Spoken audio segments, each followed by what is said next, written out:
the market just tanked, absolutely just tanked. I had a client that just was very unreasonable, ended up suing me, and I ran out of money, and there was no jobs. Like I couldn't build a doghouse for anybody. The advice of counsel, I had to shut my business down and file for bankruptcy. I love what I do. I feel like this is who I was called to be, and frankly, it's not necessarily building, although that's how it's manifesting itself now. It's just being the type of person that I was called to be, and it just happens to be in this particular industry.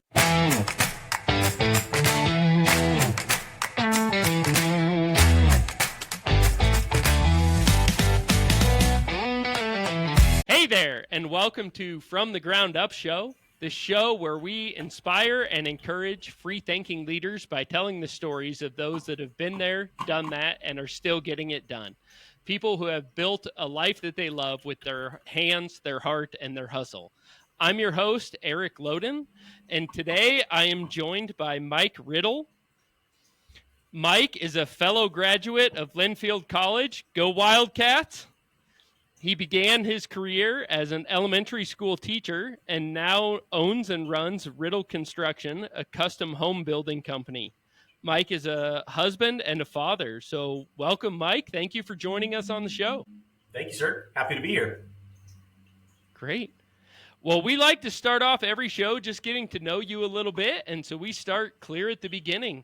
Can you tell us a little bit about where you grew up, how you grew up? What was your childhood like? Yeah, absolutely. So I grew up in Salem. We lived out in the country and attended North Salem High School. Graduated from high school in 1993.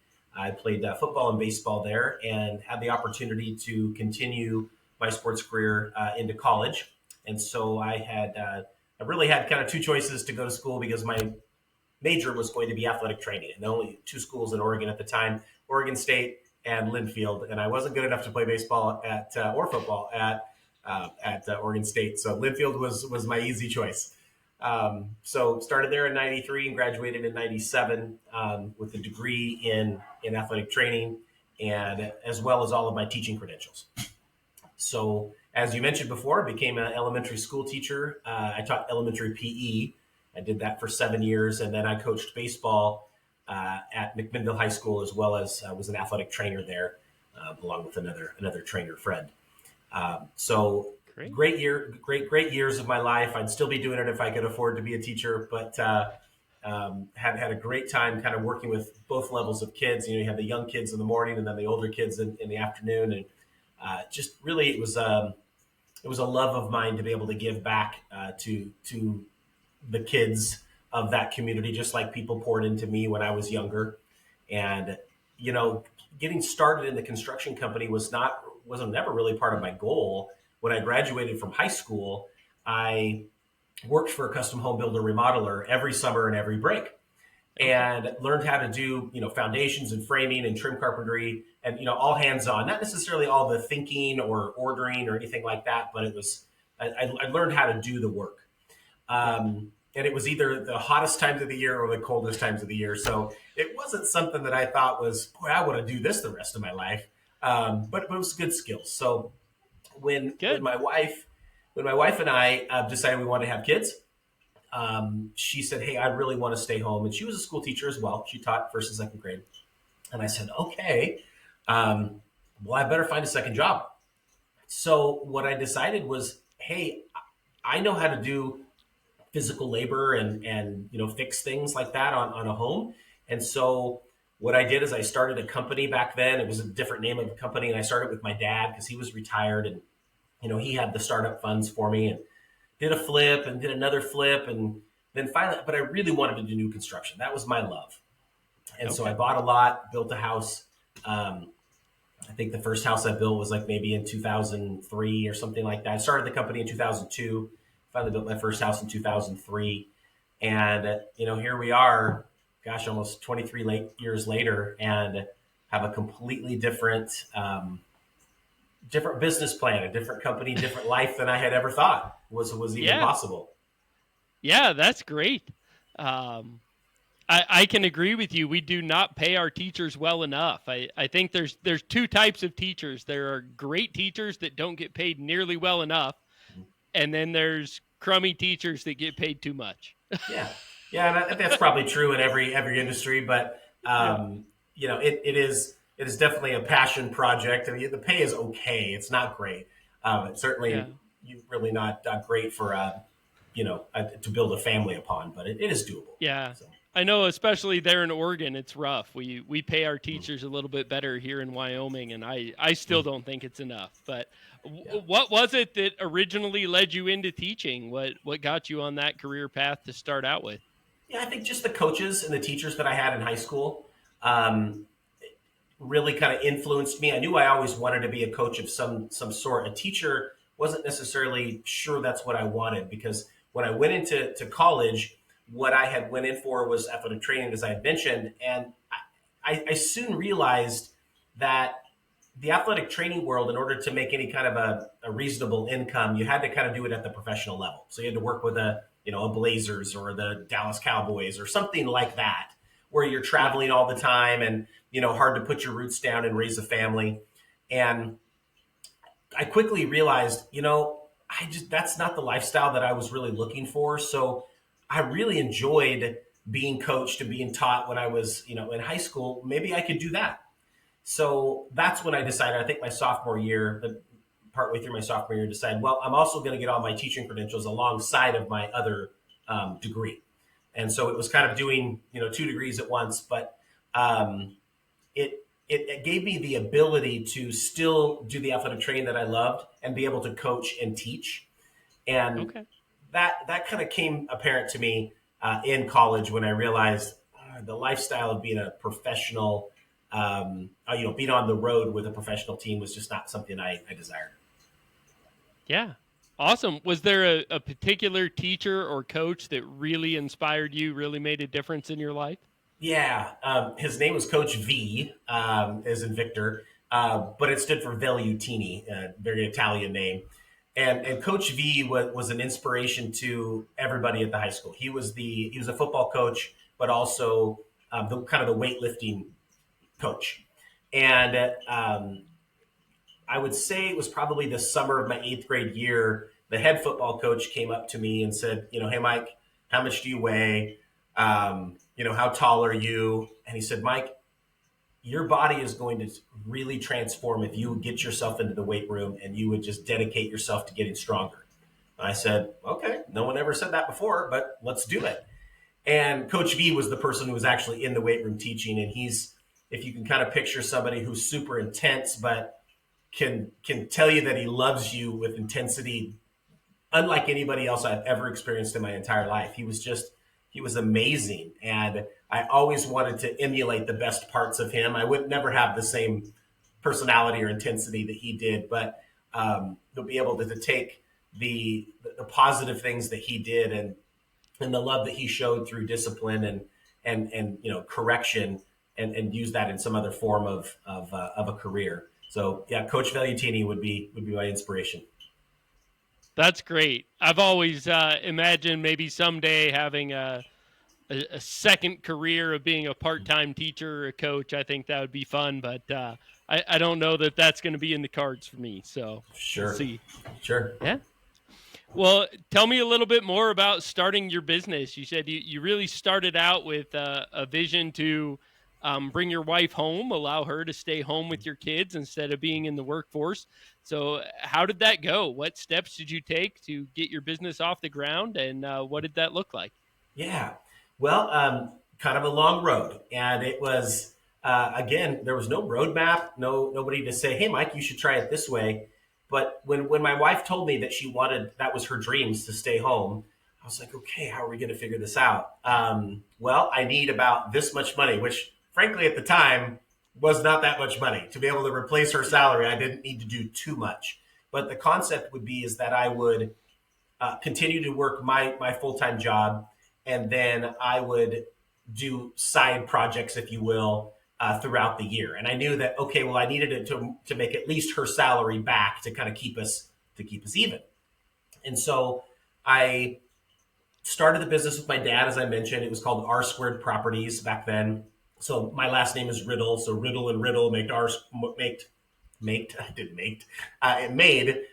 Squared. And Okay. so what I would do is I would teach all day, and then I would drive to whatever job site we were doing. So first job was in McMinnville, second job was in McMinnville, and then my third job, which was my new construction home, was in Lincoln City. So at the time, I lived in Perrydale, which is kind of out in the. If anybody who knows where we live, it's kind of out in the middle of nowhere, and it's like in between kind of Salem and Dallas, Okay. and McMinnville. And then so I would drive to Newburgh, which took me about 40 minutes or so. I would teach all day, and then I would drive to Lincoln City, which would take hour and 15, hour and 20 minutes, whatever. I'd work till however long I needed to. I did a lot of self performing, a lot of the pickup framing and trim carpentry and painting and punch list and hanging stuff. I'd work till late at night, and then I'd drive home and rinse and repeat. And so did that for a couple of years. I built and sold that house. I don't think I made any money, but I actually earned a lot of educational credits on that one, for sure. So I probably made like $5,000, and everybody else made money except for me, other than the education that I did earned. Then I bought 2 more lots and built 2 more spec homes. And at that point, I had sold those at kind of the height of the market, like 2004, 2005. And I made more money on those 2 homes than I did like in 5 years teaching salary. And it was just, it was a sign like, gosh, I can actually make a career out of this. I don't have to do both the rest of my life and just, live on 5 or 6 hours of sleep for forever. Um, and so I made the decision that I would switch. However, I didn't make that decision till June, and I'd already signed my teaching contract for the next year in March, and I wanted to honor that, not leave on a bad foot. So taught the whole another year, and I had some other subdivisions in Dallas and McMinnville where I was building spec homes, and that went really well for several years, and then made the transition, made the switch. The last day of teaching was just heartbreaking for me because all the kids just loved me. I loved them. It was just it was a really tough time because it was that transition in life where you knew you were doing some good things, but there was something better that was Yeah. taking your attention. So made that switch for a couple of years, and then the market just tanked, absolutely just tanked. And it's not that I had a whole lot of exposure. I didn't have a bunch of lots or anything, but did have one house, and then I had a client that just was very unreasonable, ended up suing me, and I had ran out of money, and there was no jobs. Like I couldn't build a doghouse for anybody, and so at the advice of counsel, I had to shut my business down and file for bankruptcy, and I lost everything. I lost two rental houses. We lost our home. We got to keep our cars and my guns. Um, and Got to well, we keep had the to guns. got to keep the guns. We had to pay for our cars to keep the cars, but we lost everything. We ended up living in rental homes for several years. I ended up for about 3 years worked with a group of guys out of Salem. I was just having breakfast with my friend Rich Kansky of Green Acres Landscaping, and he said, "Hey, we're doing this work with banks where we go in and we cut grass and remove trash and scoop poop out of toilets and pick up drug needles and whatever on all the homes throughout Oregon that the banks are foreclosing on. And do you want to do that?" I'm like, "Well, whatever it takes to feed my family." So I did that for about 3 years and worked 6, 7 days a week, and finally had the opportunity in 2011 to restart my business. Named it after myself, which I wouldn't do again. But anyways, that was the counsel I received. It was like, "Oh, just name it after yourself. That's easy." Well, it is. Um, so anyways, had the chance to build a custom home in 2011 for some great people, and then just things continued.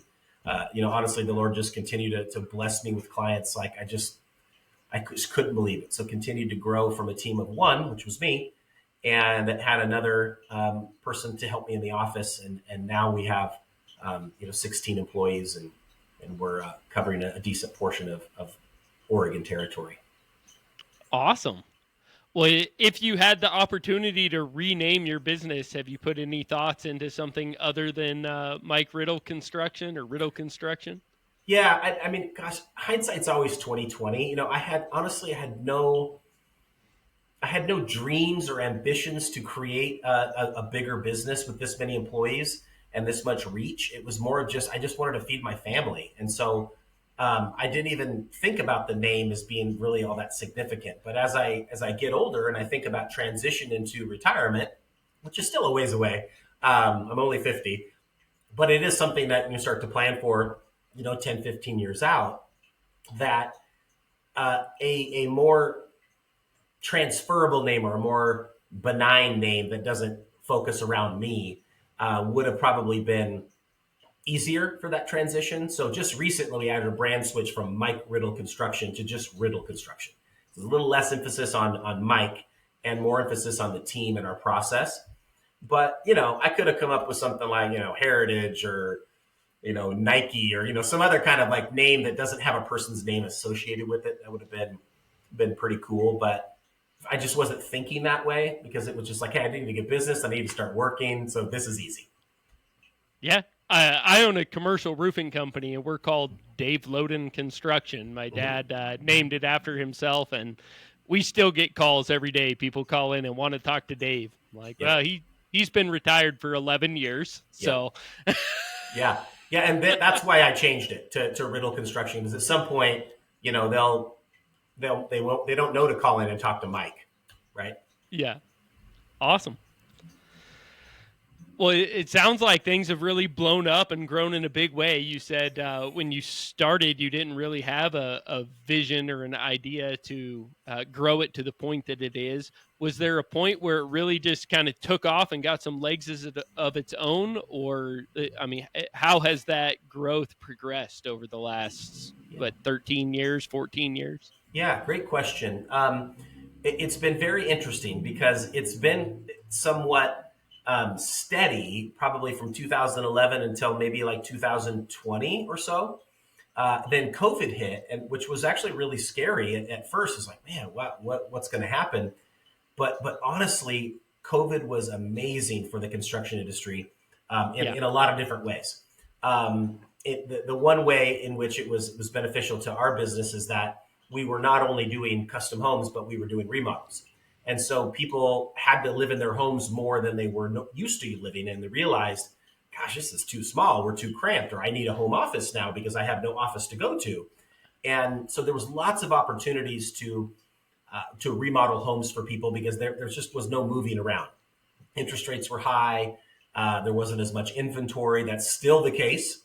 Thus, remodeling is still great. But I would say one of the biggest trajectories was about 4 years ago.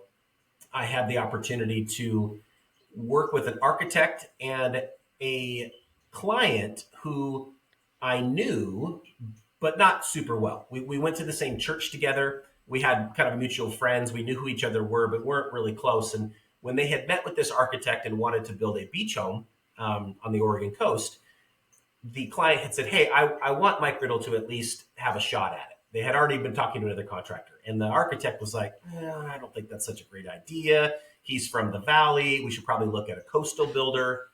And so, anyways, they acquiesced, and I put together a full presentation of costs and all those things and a binder. And I met with the architects and the clients and laid out everything. And in the end, they actually chose the local contractor, even though I had construction experience on the coast. I built 3 homes there.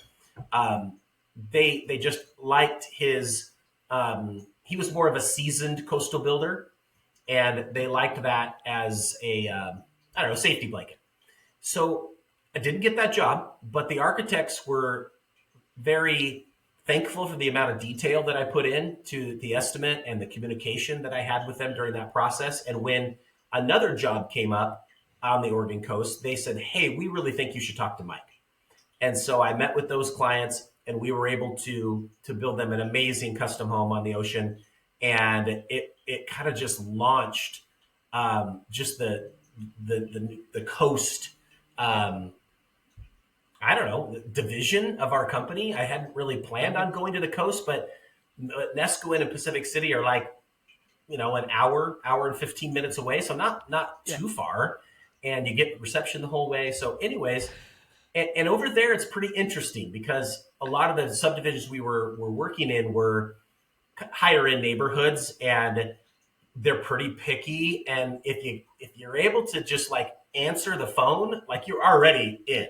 Like it just that the bar was so low with a lot of other people that they had tried to work with that I had a sign. I kept my job sites clean. I communicated well with the HOA, and so that one person talked to another person, talked to another person, and then eventually it just continued to flourish in that neighborhood, as well as the relationship with that architect. The architect was a coastal architect, and so when they received another project, they came to me. When I received another opportunity, I took it to them. So it was just Yeah. mutual feeding each other type of a thing, and we're still very close and good friends today. That's Capri Architecture, and they're just a husband and wife team. They're just amazing to work with. That's interesting that I would not have expected there to be so much difference between kind of the valley and the coast. Like you said, it's 40 miles apart, but Right. Yeah. uh, And most of the homes that we're building are uh, maybe second or third homes. Occasionally, we're building some primary residences for people, and they're usually on the larger, more complicated luxury side, which is really fun because every project is unique, and every project is unique at the coast, anyways, because of topography and soil conditions, and then of course just the wind and the rain and the salt just corrodes everything. So there's just different building practices, and so we've okay. become an expert, and have actually expanded our way up the coast. So now we're doing most of the Oregon coast right now, and able to service a lot of clients up and down the coast. Wow, that's great. So, in your process of building your business, when was the time that you were most afraid? Hmm. That's a great question. I would say that I was most afraid to lose it when I had built up a little bit. What I thought was a successful, it was paying the bills. My family was able to. I was able to build ourselves a home, and I think I was most afraid at the precipice of, can you keep this company or not, and whether or not this was something that I was really meant to continue to do. Um, Restarting the business was not scary. In 2011 when I restarted, the very beginning, I think was definitely scary because I was giving up a very secure teaching job. I knew where my paycheck was coming from every month, albeit not very much. I at least knew that it was consistent. Whereas now, the money I was going to be receiving from the construction side was going to be based on lots of different factors, right? What kind of project I could do, how quickly I could sell it, how quickly I could get paid, and so that the cash flow game was actually, very scary, and that's why I held on and was working stupid hours in order to keep that comfort. So it wasn't as scary because I knew I still had the comfort, and then whatever I made on top of that was kind of gravy. So, but at the precipice of losing everything, I'd say was the scariest time. I know it's kind of maybe not exactly answering that question, but um, that was the scariest part about running a business. Is like, wait, somebody can like be mad at you and like just take your whole life away. I was like, that's Yeah. wow, okay. No one had ever said that before. Maybe it wouldn't have signed up for that had I known that. Um, so that was probably the scariest time. Yeah. Yeah, that is kind of terrifying when you realize how fragile some of those businesses are, and the Yeah, situation you can get into. So, yeah. is there something really unique about your business or your journey in building your business that you think sets you apart from other home builders? Hmm. You know, without trying to sound conceited, it it really is. I set up the business. It was around me. It was around my personality. It was around my work ethic. It was around my integrity. It was around my values and core mission and all of that. It wasn't necessarily around a team because I didn't have a team. And so the ability to communicate with people on a very honest level and give them the information that they want with full transparency, I think has been something that has set me apart. I'm certainly not the only builder who's transparent, but um, the honesty, the transparency, the likability of my interactions with clients has been, I think, something that has set me apart. I feel like I'm very personable and trustworthy. I give off that impression, and it's genuine and true, and most people identify and can kind of smell a rat. And it's been it's been very difficult to try to replicate that on into a scale. And so the creation of systems and procedures of taking all of those things that I just mentioned and teaching my teammates to be the same way. And so hiring people that are as close to you as possible, but with other skill sets that maybe you don't have.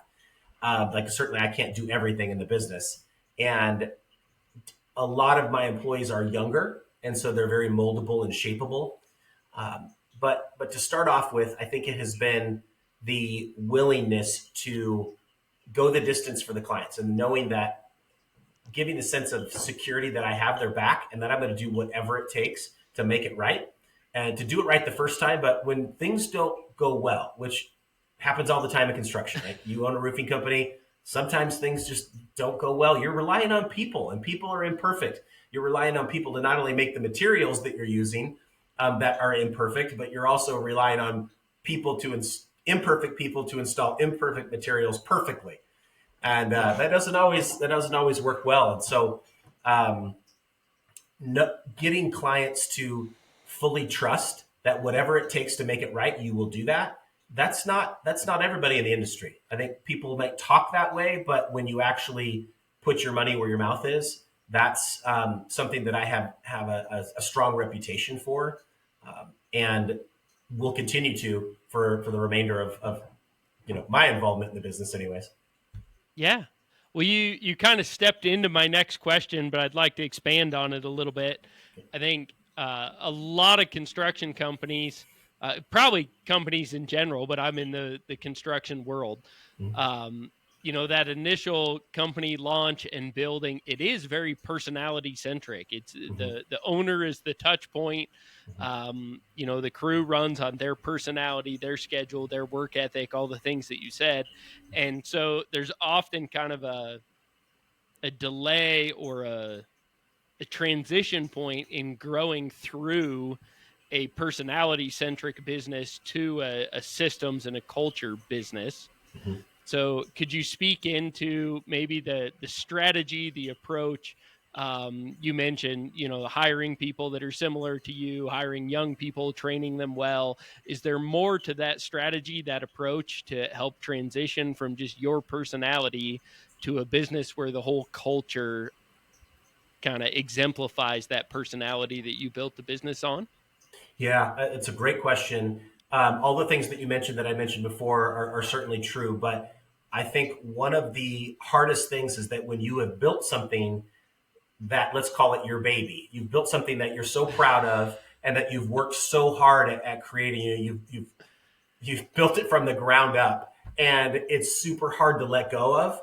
So I would say that humility and trust are essential to be able to grow and scale. So, in other words, having humility to say, hey, I am not the only person in the world who can be good at this. And I am also not the only person who can actually shepherd this process to success. And I have to be able to trust, but verify, that that person who I am working with, or a group of people that I'm working with, can follow the path, and still allowing for um, some uniqueness that they have, that they bring to the table. So that trust and transparency is just absolutely vital to do that. I tell you, it's been probably one of the biggest struggles of my professional career, is being able to trust somebody else, and then honestly pay for the mistakes that other people make, right? And so I kind of grew up where my dad would say, if you want something done right, do it yourself. Do it yourself. And while that is true most of the time, it's actually not true if you put the right people in place and train them the way that you want them to be and allow them to kind of grow, and grow without the fear of failure. So all of my employees have known that if they make a mistake, I'm going to take care of it. They may have to fix it, but I'm going to pay the bill. It's not coming out of their paycheck. And so that makes it makes it more safe for them to grow and step out on a limb and say, you know what, I'm going to make this call because I've been trained. I feel like I know what the right decision is, so I'm going to make the call. And if it doesn't go right, I know that Mike's going to back me up and he's going to help me fix it. Versus, okay, if I make the call and it's not right, I'm going to get fired. And so therefore I might, hold my cards a little closer. I might not make that call. I might not grow. And so that has been a very difficult decision, but an intentional decision to make, because it has cost me lots and lots of money. As a business owner, it just, people make mistakes and it's costly, but it also allows me to get to levels that I would never be able to get to without myself or by myself. I have a junior leader in our organization that when he was relatively new with our company, he made kind of a big mistake, what was at the time going to cost us quite a bit of money. Mm-hmm. And he very sheepishly came up to me after he made the mistake to talk about it. And he goes, "So am I fired then?" I said, "No, you just learned a valuable lesson and you cost me a lot of money. I need you working here so you can make that money back."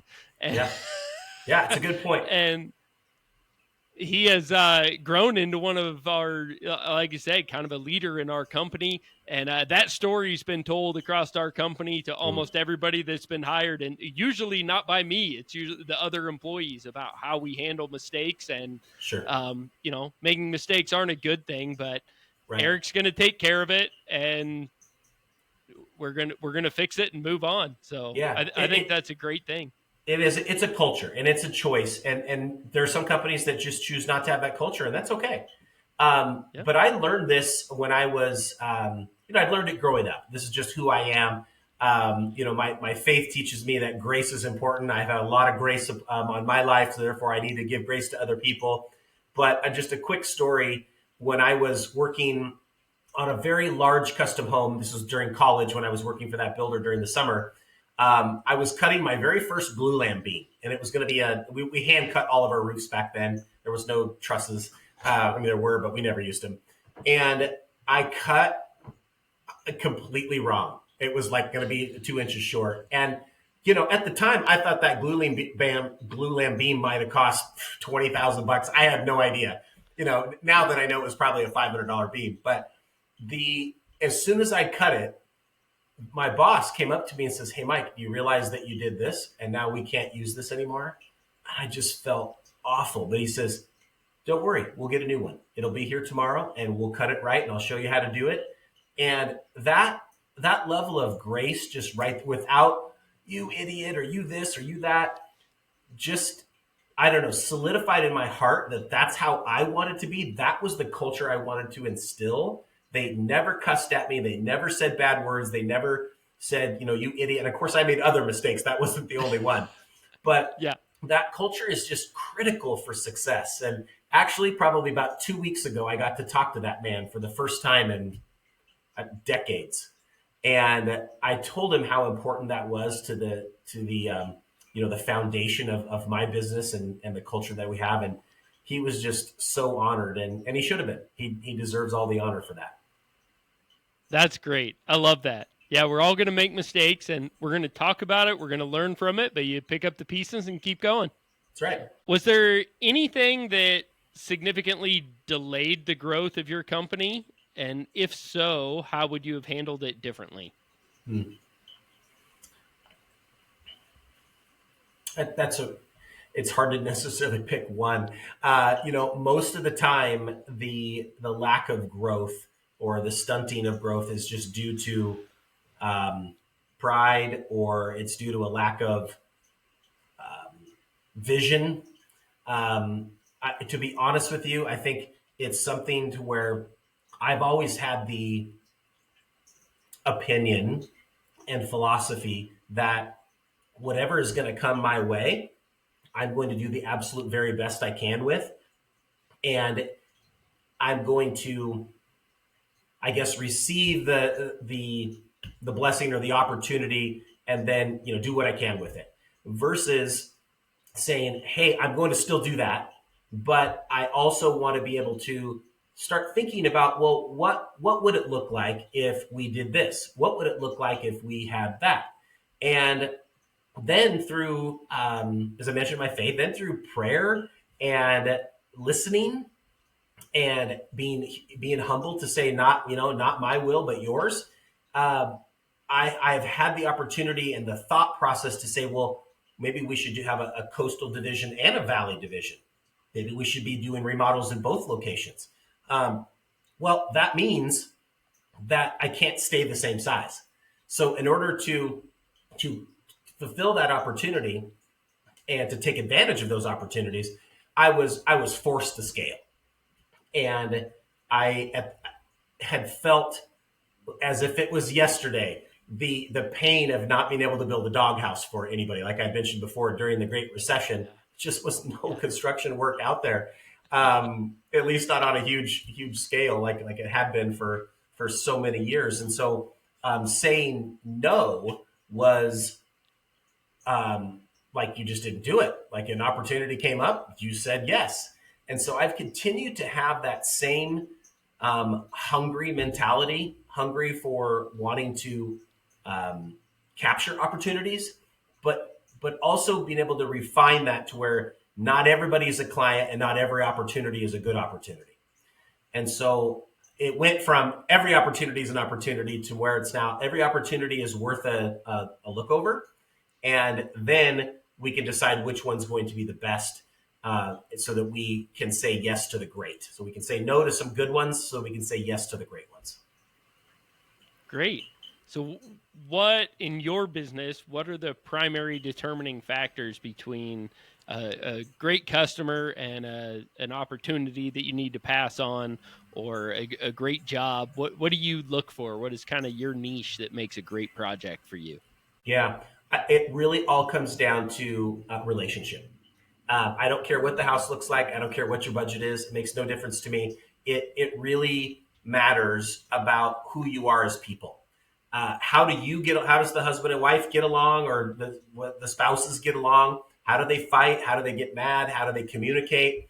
And then how do I play? How do I play into that? What are my personality traits, and how do I like to communicate? And sharing those things openly and candidly with each other at the beginning of the process. They most of the time already come to me with a knowledge that I am qualified. Okay, I am qualified to build their home. They've seen my Instagram page, Facebook. They've seen my socials. They've seen my website. They've talked to friends. They've heard however they hear about me. The qualification part is there. They know that I could build their multi-million-dollar home because I've done it many, many, many times before. What's really important is that the person that I want to be able to trust with my emotions, with my heart, and with my resources? And is that person going to protect those things just as much as he would protect them for himself? And so we talk about those things. We talk about that just openly. It's kind of like, hey, can we just kind of like get over the first date? We're just going to like speed date through this. And we're just going to get down to the just, raw questions that we both really want to know. And there's just no sense of beating around the bush. As I've matured in age and in business acumen, I've just realized that cut the fluff, right? It's just don't tell me anything that is just not 100% true, because it's just not going to benefit you or me. And so I'm just looking for clients who are open, who are honest, who are forgiving, who have grace, who have that grace mentality, who want to be involved in the process, but also be willing to trust me and listen to my opinions because I've been doing it for so long. A lot of people are building these large expensive homes for the first time in their life, or maybe they've done some other homes, but they may have not done one to this scale. And so, since I do this every day, just like an attorney or a CPA or whatever, we're going to them for their expertise, and I want that mutual or that respect of them understanding that I do have some knowledge to be able to impart, but ultimately it's getting them what they want and making sure that we're both on the same page, and we have those discussions up front. And sometimes what we typically do is we enter into a temporary agreement to just work together to do feasibility. So it's kind of like dating. And if the dating process doesn't work, well, we're not going to get married. And that's okay, because it gives them the opportunity to see if they like me and they like our team and our process. And it gives me the time to also say that with just minimal commitment. And then we know that when we're signing that final contract, it's like, hey, man, we love each other. We're going to do anything we can for each other. And by the end of this thing, you're going to be calling me on holidays, and you're going to be having me come over for a drink, or, whatever. Maybe not every week, but we're going to be friends. We're going to be friends for a really long time. And when you need something again, or when your family needs something, I'm here. That is awesome. I love hearing somebody that has that commitment to their customers and the process. And I think, I guess I'm not in the custom home building business, but in construction in general, that's something I think is pretty rare. Would you agree with that? I absolutely would agree with it. It's been what I have built all of the relationships on, because if you remember back when we were talking about teaching, well, I was teaching all day, but there were homes being built while I was teaching. So every 5-minute break in between, class 1 to class 2, I would be on the phone. Okay, oh, what do you need? Okay, whatever it was, I'd be on the phone with the framer, the plumber, the electrician, or whatever. It's like, okay, I got to call you back. I got kids coming in, and I'd call them back, 25 minutes later. And so it was the opportunity where I had to rely on the expertise of the trade professionals to help me. And my goal, and hopefully people don't, cut this segment out and use it inappropriately, but my goal is to make my trade partners as much money as possible. And that doesn't mean gouging. That means that they are making a good living, so they will prioritize my clients, and therefore allow me to be able to provide not only the best quality, but the best service and the best longevity to whatever it is we're doing that is out there. And that doesn't happen with me beating up my trade partners for $5 or $500. It's like, I need you to give me a fair price for you to be able to make a good living, and for you to prioritize my clients, not your other clients, but my clients. And so what's that price look like? And my trade partners love me, and I absolutely love them, and I can't do it without them, and they can't do it without me. So it's a very, symbiotic relationship, I guess might be the right word, but it's so critical that if this business is not about sticks and bricks. It is all about relationships, 100%. That is great. Yeah, I appreciate that. I've said for a long time that the best projects are good business for everybody. The customer gets a great product, great service at a reasonable price. Everybody involved makes a reasonable profit, makes good money. That's good business. Absolutely. Win, win, win all around. That's what it has to be. Yeah, perfect. What is something that you wish you would have learned earlier? I think learning how to plan and be more proactive versus reactive. From the beginning, I entered the market, as I mentioned, when the market was very good, and was very spoiled. I just thought, gosh, a dumb school teacher builder, can make, $50,000 on a house. I didn't even hardly know what I was doing. And so then this is easy, and it's always going to be this way. So I think understanding the financial process of how the construction industry works was something that I had no experience in. I took 0 classes of any economics. The only partial economic class I took in college and my master's was like intro to micro econ, and I had to beg the professor for a C-. I was just completely brain dead. I didn't understand it. And now, frankly, the finance portion of the business and planning is something that I really enjoy because it helps me make decisions. And before it was just always reactionary. It's like, okay, well, this happens. Okay, well, what's the best decision I can make now? Well, I guess it's this. And, it's still not a very good decision, but it's the best one I can make. Whereas now we work as hard as we can to make the decision ahead of time so that when the situation comes up, we already know what to do. We can get through it, get past it, and move forward so that we're looking out the windshield and not the rearview mirror. That's a good soundbite right there, looking out the windshield. Mm-hmm.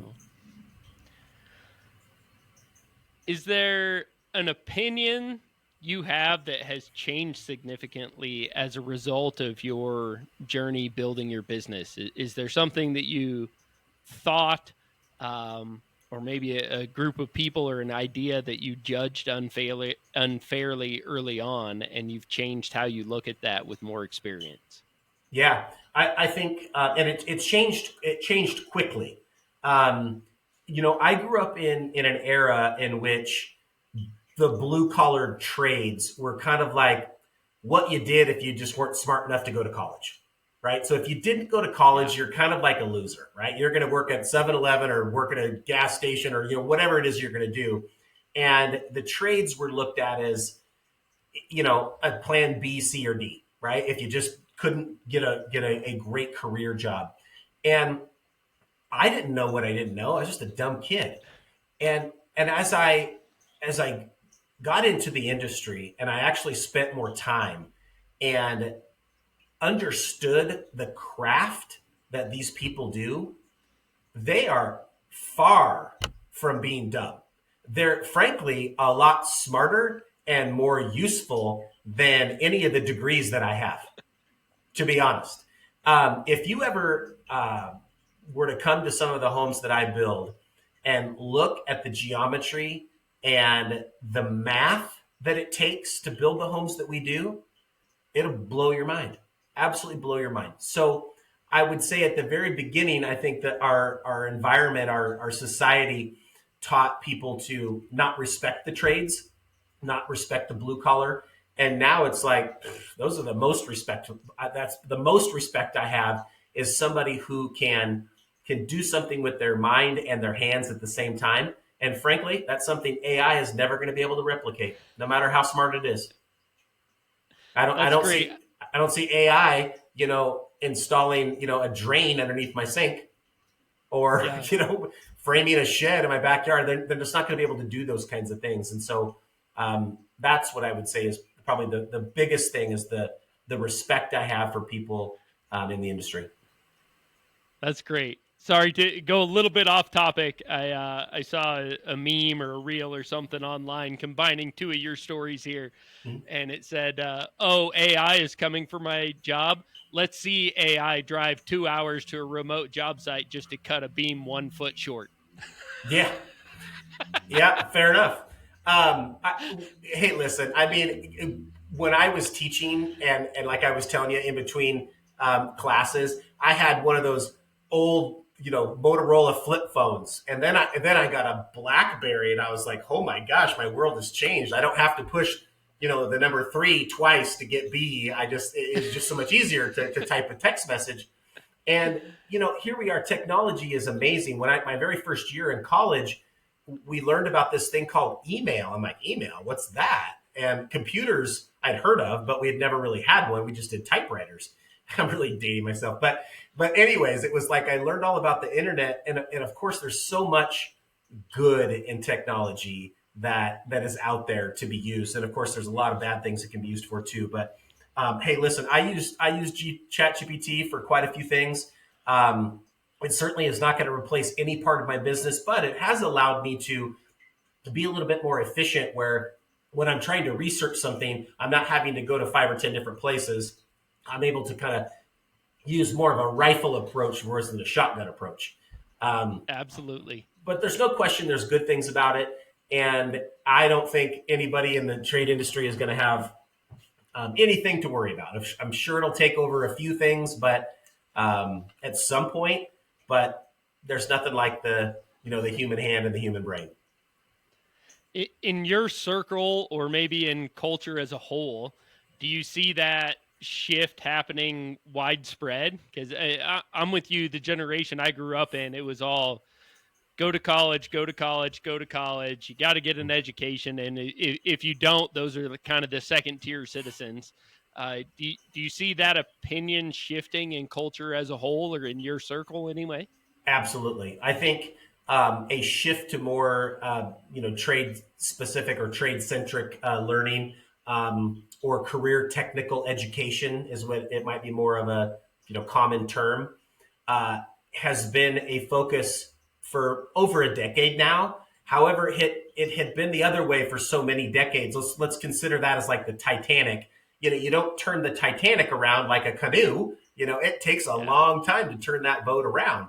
And so, I've been involved with a nonprofit for over a decade now, where we work with the high school kids. And we work with a program that has high school kids, that where we build a house every year, and we get people in the community to come together and help donate, as much as we can, and whatever proceeds we make when we sell that house buys the lot, builds the house for the next year. And so we're working on house number 11 or 12 now.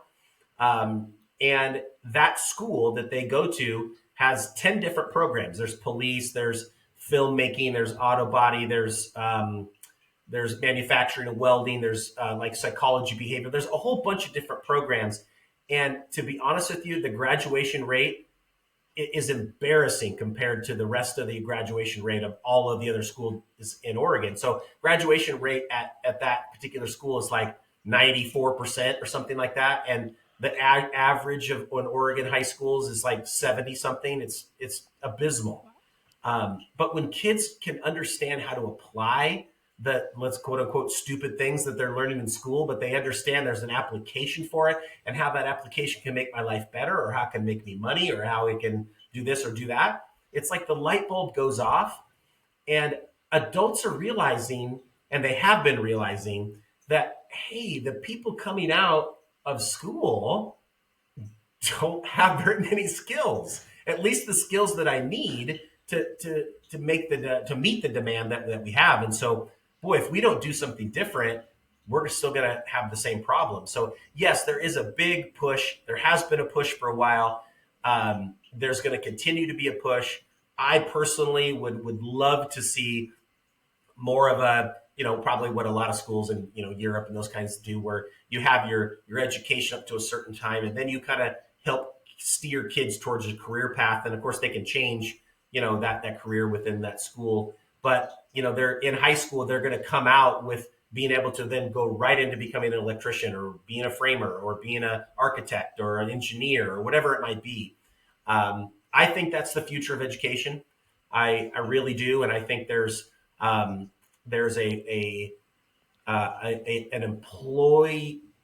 employed there's a company wide or nationwide need by companies to employ these types of critical thinkers, and that's kind of what they almost require now. They're going to have the leg up versus somebody who just has a degree in philosophy or archaeology or whatever it might be.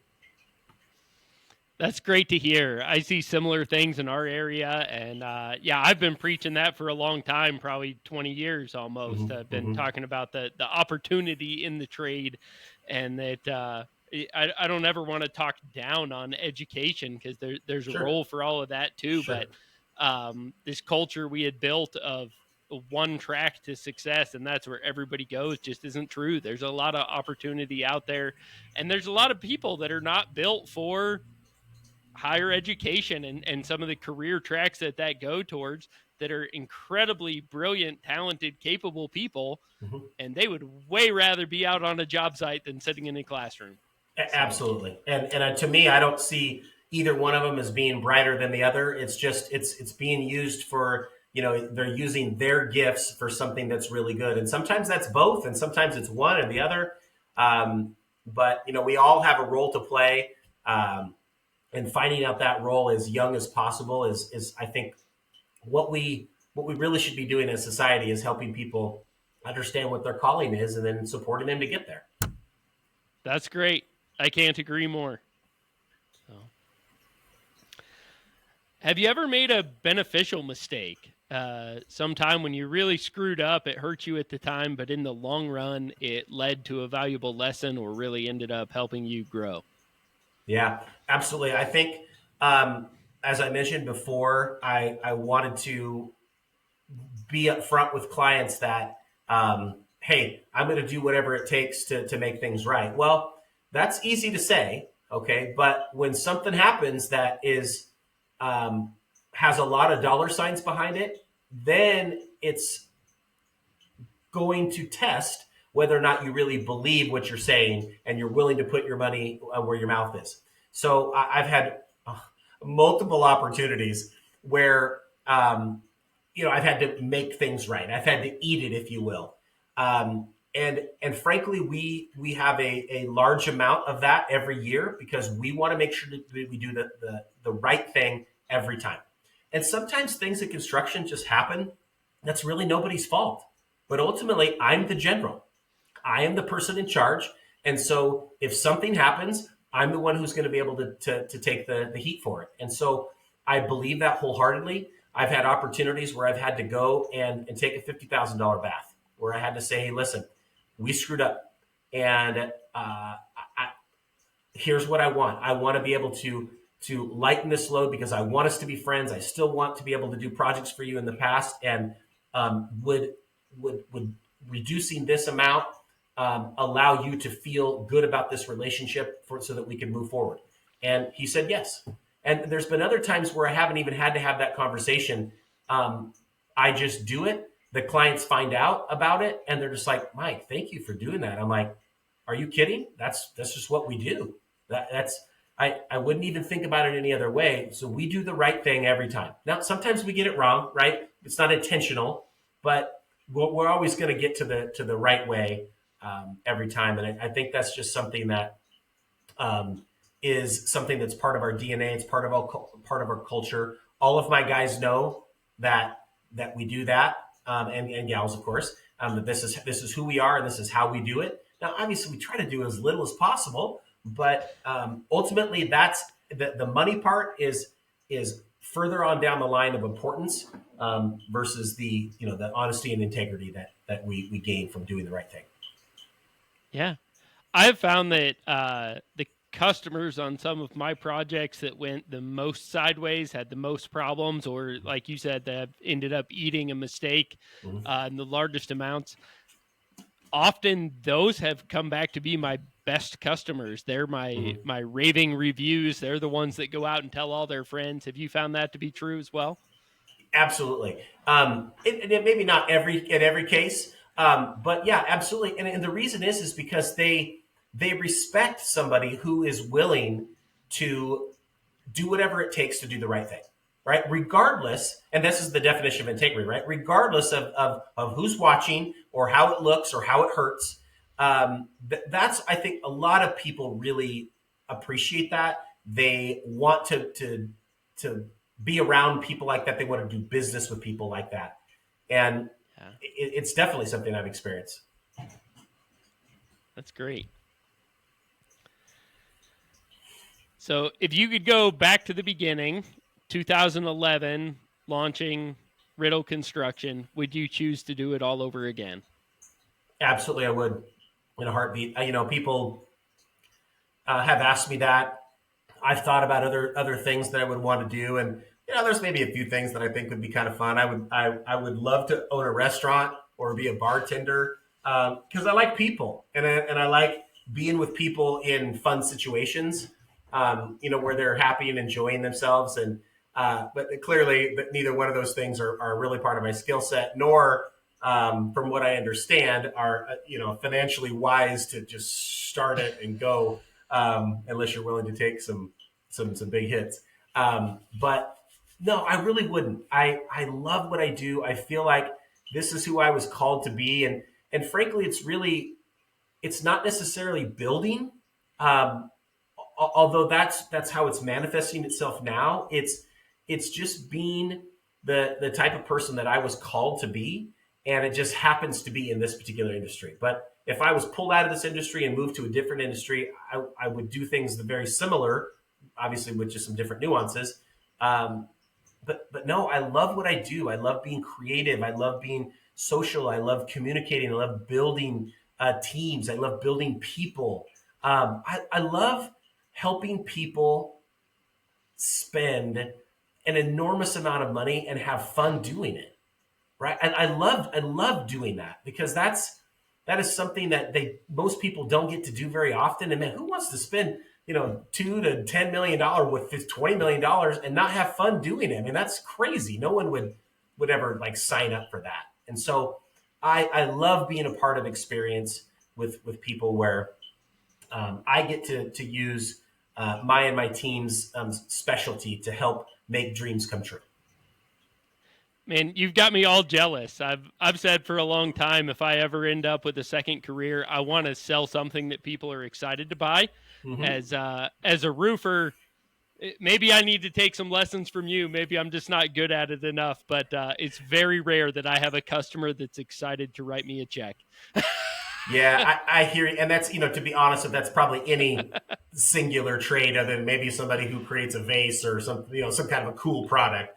Yeah. But boy, without the roof, I mean, what good is anything else, right? So yeah. Well, but that's the thing is, especially we do mostly commercial, so it's not even a big visual appeal. Like most of our roofs are flat, out of sight, you can't see them, Sure. And the customer hires us because they have to, never because they want to. And we take good care of them, we give them good service, but writing that check is like pulling teeth. So I've always said in my next career, I want to sell something fun. I want to sell four-wheelers or speedboats or something. There you go.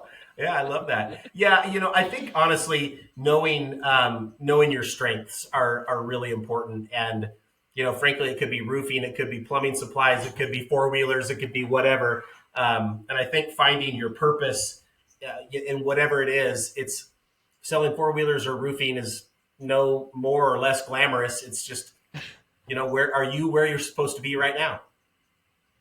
That's good advice. Yeah. So, what has been your biggest win as a leader or as a business owner?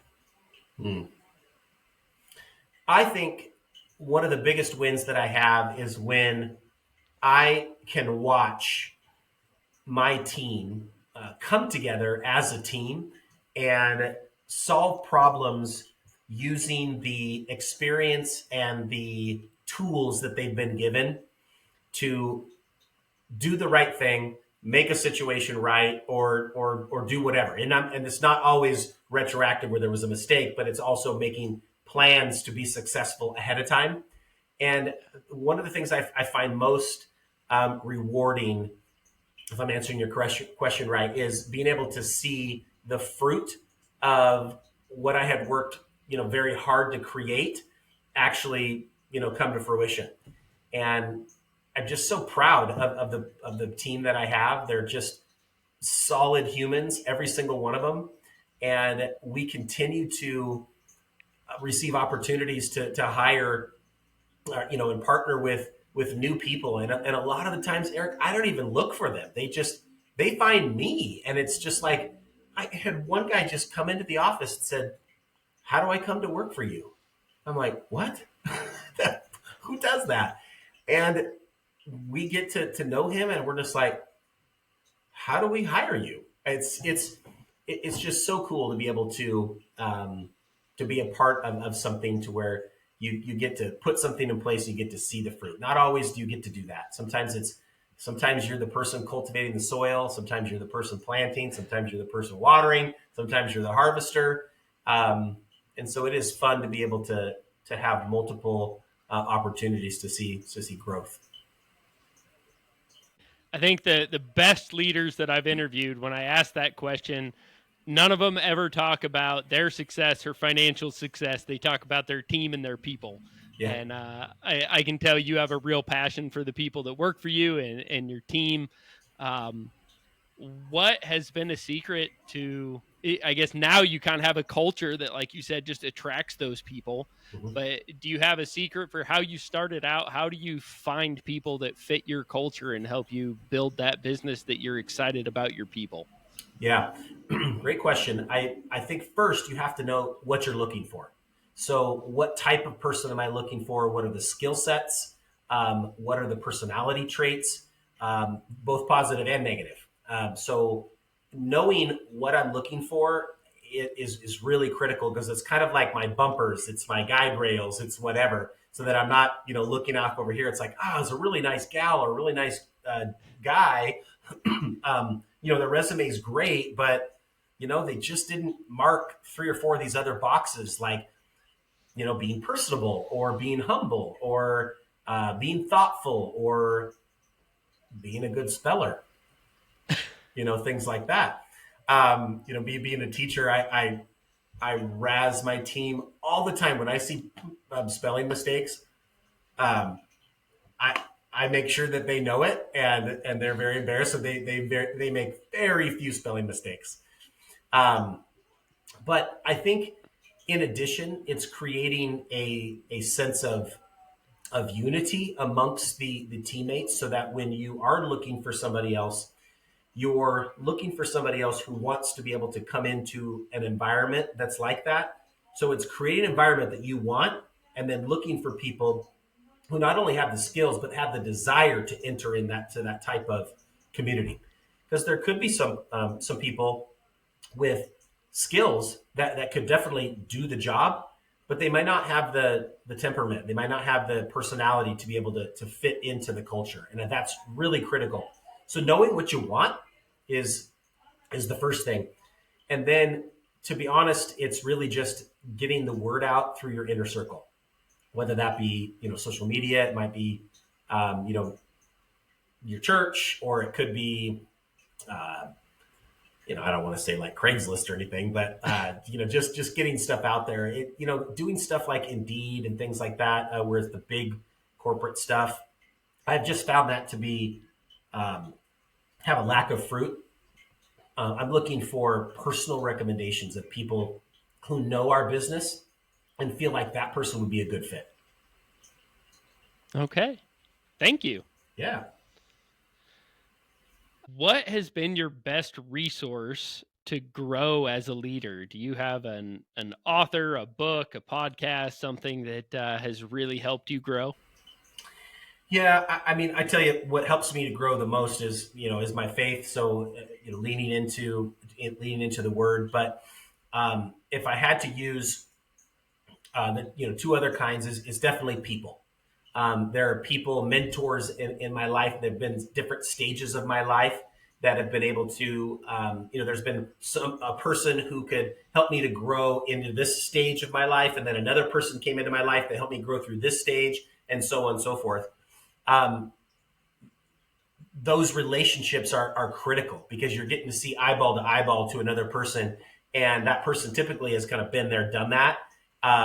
Maybe not even the same exact situations, but they have such an objective piece about them that they could just truly just talk into your life without having to, feel anything else per se, have anything else weight them down and have to feel obligated to say this because they're your cousin, or because they're financially, a fiduciary to you or something. Some books that I love. I mean, there's so many good books, and I get into every single one of them. But one of the books that I make every single one of my employees read, it's mandatory. It's called The Ideal Player, and it's by the guy's last name is Lencioni, or I think that's how you pronounce it. Yep, Pat Lencioni. Patrick. So the premise of the 3 things about the book that I love the most, and this is something that we talk about in all of our team meetings, we talk about on some of our trade partner meetings, is being hungry, humble, and smart. And so it's hungry to always learn. It's hungry to get better. It's hungry to be the best that you can. It's humble, knowing that you can't do it yourself. You don't know everything. You need other people. You need mentors. You need instruction. And then smart is not book smart. It's not that it couldn't be part of it. It's really about people smart. It's being able to read the room. It's being able to understand when you need to give bad news fast, and when you need to maybe ratchet it back a little bit and wait for a better opportunity when this or that might need to occur. So that book is really so critical, and those are the types of people that I'm looking for. And if you don't have those 3 things, or at least it's not something that you're striving for, that you don't ever arrive. Nobody arrives that they're perfectly humble, they're perfectly hungry and smart. But if that resonates with them, I think that's huge. So that book has really helped transform. It's at least one thing that I can say. Of course, How to Win Friends and Influence People is an amazing book. There's so many good ones. The EOS, what the heck is EOS? There's so many really good books that I like for not only self-help but organization, because these are things that I just didn't learn in school, or if I did, they just went right over my head because I saw no application. Like my sophomore year in high school, taking geometry, I'm like, man, what a waste of time. And now I build houses with geometry every day. And as soon as I realized that, it's like, man, I love geometry. How come I didn't like that more? So we had a guest on a couple weeks ago. He was a former MARSOC Marine, and he said that he hated math in high school, and then he joined the Marines, and they taught him that you can weaponize math. Yes. That artillery, long distance shooting, it's all math. And he got excited about math once he found out you can use it for war. Yeah, absolutely. And I love math now. It was one of my hardest subjects, but I realized what math does is it helps me to make good decisions that then help with other parts of my life, not necessarily just financial, but they can help in many other ways. And so math has become real, and there's a real application to it. I'm trying to teach that to my kids too, and try to get them to pay the bill and do the appropriate amount of tip, and get them to understand that you can make good decisions, which will help make you be more successful in so many different ways. So good stuff.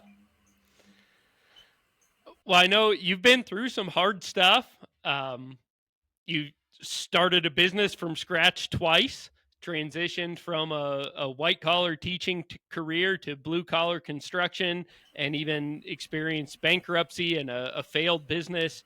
What gives you the motivation to keep going when things get hard? That's so good.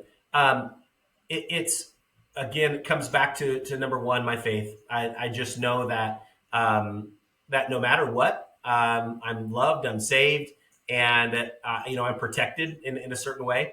One of my favorite sayings is, consider it pure joy, my brothers, when you experience pain and affliction, because it creates perseverance, and perseverance creates other good things. I mean, it's obviously a paraphrase, but I wouldn't say that I relish challenge and pain and conflict and those kinds of things, but as I have matured, not only in life but through business, I've realized that those are the opportunities in which I grow the most. Those are the opportunities in which I have actually gained the most traction. I've gained the most knowledge. I've gained the most insight. I've gained the most, experience of whatever the feelings were. And the going through some of those afflictions that you mentioned, losing my home, it was the most embarrassing thing, Eric. I had to go to the bankruptcy court, and it's like the client was there saying how much they hated me, and the judge was, saying, okay, you've lost everything. Just so, I had 4 kids to support and a wife, and it was just so low. It was a very big low. And I can tell you, to this day, I wouldn't trade it for the world. I am the man, the husband, the father, the business owner, and the person I am today because of the hardships that I've gone through. And while I certainly don't want to do that again, I do know that hardships create things of beauty in my life. And so I wouldn't say that I ask for them every day, but I certainly know that I know who is going to help me through it. And that is very comforting to know.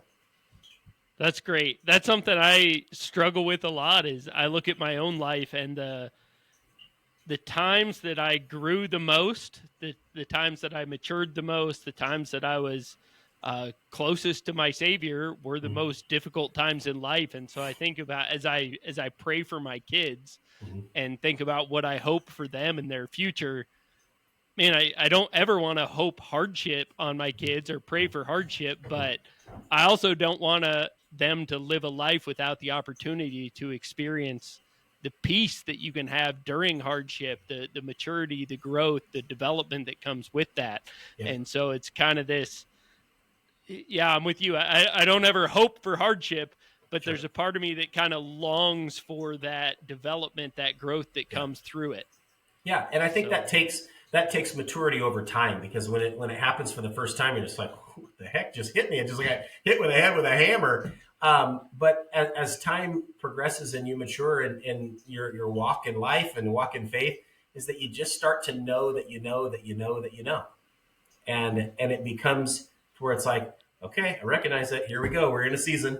Here we go. It's we're under attack, but you know what, Lord, you got this, and so I'm here. Tell me what you need me to do, and I'm willing to do it.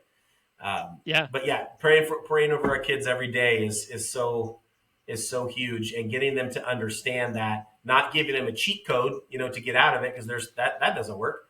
But letting them know it will happen, and when it does, here's some things that you can do to help get you through it. But understand that the end goal is always this. Yeah, and it's growth through it. I know I have a friend I meet with weekly to pray together, and we were sharing some stuff a couple weeks ago, and I said, right now I have 5 problems in front of me that 5 years ago, any one of those problems would have been almost debilitating. Yeah. And now I call it Tuesday. Yeah.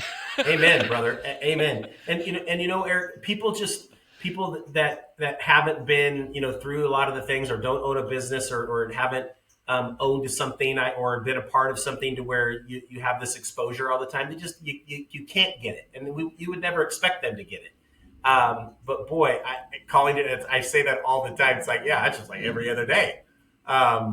It's not always that dramatic, but you're right, and I think that part is so fun when you can actually retrospectively go, man, 2 years ago, like I would have been, so scared. I've been on my knees. I would have been, just like scared in a corner and running and doing anything I could do to kind of get away from it. And now it's just like, well, I've come a long ways, and thank you, Lord, for that. That's great. Well, that is a great segue into my favorite question. It's a parent talking with you. You're a Jesus follower. Can you tell us a little bit about that and how that has shaped your journey building your business and shaped your growth as a leader? Yeah, I would say that I grew up in a Christian household. I was saved as a young person in the I don't know, mid-'80s. I was 12 or something like that, and I always went to church, and I knew that was kind of my foundation. My parents said that we went to church every Sunday. It's just what we did. And I didn't necessarily always, have a deep love for the Lord, and follow Him in every single aspect of my life, from the time I was little till now.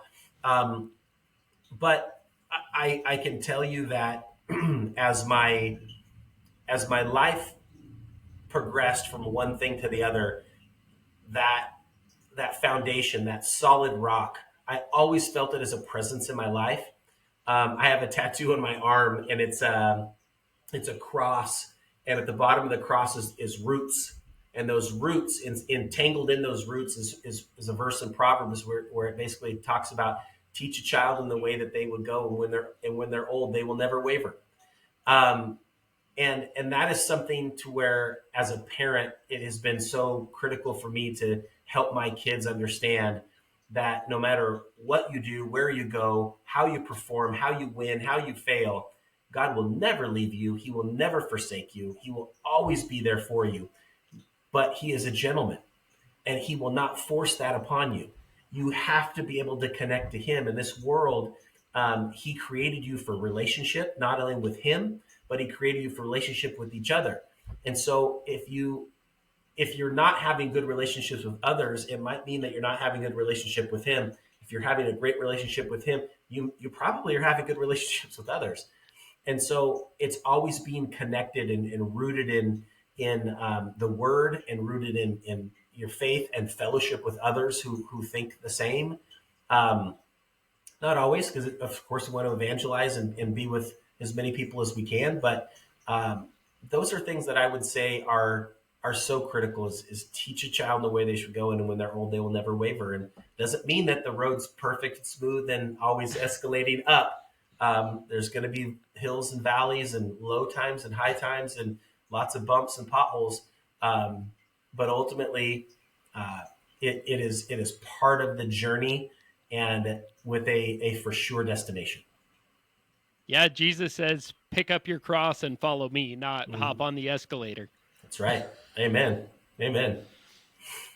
All right. Well, you mentioned earlier that you've kind of gone through a name change recently. You're starting to think 10, 15 years down the road towards retirement. So, what is next for you? And what's in your mind as far as an exit plan? Yeah, it's a good question. Obviously, man picks his or chooses his way, but the Lord directs his paths. I think if I am planning out my future, what I am really working on right now in this part of my career is working more on the business than I am in the business. So Yeah. it's creating higher level teams that can be doing some of the things that I used to do. It's creating processes and systems and metrics that we can follow, and incentive programs based on those metrics. So it's creating a system of how we do business, and our culture, and then of course there's all the nuts and bolts about how, what do we do when we do a standard soffit? What is the Riddle Construction way? How do we do that? So we have that kind of a document to where if I had you come over and be one of my superintendents, I could give you that document and you would know that, okay, well, we don't put two joints together of soffit and just caulk it and smear it. We always use a metal connection piece so that it's clean and crisp, and stuff like that, right? Or we always insulate all of our interior walls, no matter what. It's just what we do. It's a standard. So it's creating things like that where it's so hard to think about the business from a 50,000 foot view when you're the one swinging the hammer. Or because I used to do that. I used to pouch Yeah. up, and gosh, I'd set up a foundation wall. I'd put up one board. I'd be on a phone call for 10 minutes, and I'd set up the other board, and I'd be on the phone call, and then, oh shoot, I did that wrong, or I forgot where I was, I missed the measurement. And so it's critical, for not critical, but it's what I'm trying to do now is look at how I want to lead my team for the future so that it means less of me and more of how the system works, so that I can actually focus on things that I'm really good at, but I haven't necessarily had as much freedom to do because I've always been busy doing all the rest of the things. And that is just develop relationships amongst my own team, but then develop relationships in the community. It's networking. It's really being the person of the face of the company when you go out, and I actually can meet with the clients and instill in them who we are as a company. And then when my team comes in behind me, they're just like, who was Mike again? Because it's just so seamless, right? It's just a Yeah. seamless transition from me to them, and then eventually that person who does what I said I was going to do is somebody else, or a multitude of people who can actually do that. And it doesn't have to be me. I never want it to be about me. So in the future, I see myself doing more of becoming an advisory role at some point. I've also started another business where we do kind of maintenance and concierge for a lot of our clients. So if they need their fridge stocked or their windows washed or their furniture out or the barbecue cleaned or whatever, just for our clients that sign up for this concierge service. And that might be something that I decide to kind of keep in the future. It's also a CRM tool to kind of retain our clients. And then if there's other clients that we get that we didn't build their house, then if there's issues that we need to fix something, then it's going right back to Riddle Construction for a remodel. So maybe I do something like that. I've also thought about becoming an owner's rep, to where I know how to put together teams. And I'm very involved in the Home Builders Association. I'm the state president of the Oregon Home Builders Association, and I'm on the leadership council and some committees for the National Association of Home Builders. And so have Wow. just a broad network of executive officers throughout the country where, hey, such and such in Wyoming, who's the best roofer? Who's the best builder actually in this area for this type of home? And then I would network with that builder, and we would bring in architects and interior designers. And then I would be the person that would be kind of the glue that holds everybody together, so that the homeowner doesn't have to talk and do all that work themselves. They can just trust that one person to look out for them and to make sure they have their back, and who they're not necessarily, in contract with to build the house. They're in the contract with to look after their needs. So that would involve some traveling, which we could take my wife. We've been married 27 years now, as of last week. And, we could do some traveling. Congratulations. Yeah, thank you. We could do some traveling and, get to see different parts of the country, get to meet new people, put together teams, and just celebrate what's so awesome about what we do. I'm not the only person in this country who can build a custom home. I'm just one of many, and wouldn't even consider myself the best by any means. But I love what I do and would love to help other people in the future kind of navigate that process when they don't know anybody in Austin or the Hamptons or Vail or McCall or whatever. So who knows? We'll see where the Lord leads me. I'm excited, whatever it looks like. I have 4 kids, and eventually we'll have grandkids, God willing. And obviously, they're going to be, just spread out all over the country based on what they do, and so that will be kind of fun to travel and see them. And Yeah. I don't know. It's a ways out, so I can only kind of dream and start to somewhat plan that way. Okay. Are any of your kids currently involved in your business, or do they have any ambition to join? No, they don't. They are part of the social media team, so they do help with that. But one of them's a senior in college, one of them's a sophomore in college. They're doing completely different. Has nothing to do with my business. My senior in high school, nothing, not necessarily. I think anything to do with the business. Maybe marketing, photography type stuff. So who knows? Maybe there's a segue there. And my son is an 8th grader. He has no idea about anything, right? He's just living the dream, and he's had 3 sisters to do and his mom to do most things for him. So he's not thinking too far out ahead on what he might want to do, but hasn't shown any kind of desire to be part of the industry, which is totally fine. I don't have any ego, or if they want to be, of course I would welcome them, but it's not a requirement by any means. Just a lot of the lessons that this business would learn, I would want them to know, and that doesn't mean they have to work here to do that. Yeah, that can always change too. I know I started working for my dad in my business. Well, I mean, when I was born, basically, but I came on the team full time, on payroll, doing a full time real job during the summer when I was 16. And from the time I was 16 till I was a junior in college, this was the last thing I was going to do. Yeah. As an adult career. And when my senior year of college came around and I had to actually start figuring out what I was going to do, I figured out maybe there was a difference between somebody that ran a roofing company and just a high school or college kid working on a roofing crew. Yeah. And the job I was doing was maybe not the job I wanted to do, but I could still do it in the same organization. So sure. That's awesome. Yeah. Yeah. Is there anybody that you would like to see on the show? Somebody that has a really cool story, maybe has a unique business or is in a unique industry that you'd like to learn more about? Yeah, I think that's an interesting question. I would need to probably get back to you on that. There's so many people that I know that would be great, on this type of show. Probably have to get back to you on that one, Eric. Okay. Well, I will follow up because we're always looking for unique and cool stories to tell on the show. Okay. So, all right. We're getting close to the end. My last question to either settle or fuel the debate. If you have a job to do, which cordless tool brand do you prefer? I would say DeWalt. It's just something that I've used, forever. I've had experience with Milwaukee, and they're fine too. But DeWalt's kind of always been my go-to. All right. We'll chalk one more up for DeWalt. So, well, Mike, thank you so much for joining us. It has been a pleasure getting to know you and chatting with you, having you on the show.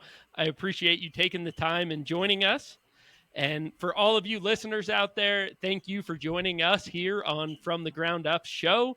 If you want to be part of a future show, either as a featured guest or if you want to call in or write a question for myself or one of our guests, please hit us up online on our website, fromthegroundupshow.com, or you can find us on most social media at From the Ground Up Show. If you guys are enjoying the show, if you appreciate the content, please help me out. Leave a 5-star review, follow, subscribe, like, share. That's the best way we have to get the content out there. And until next time, keep grinding.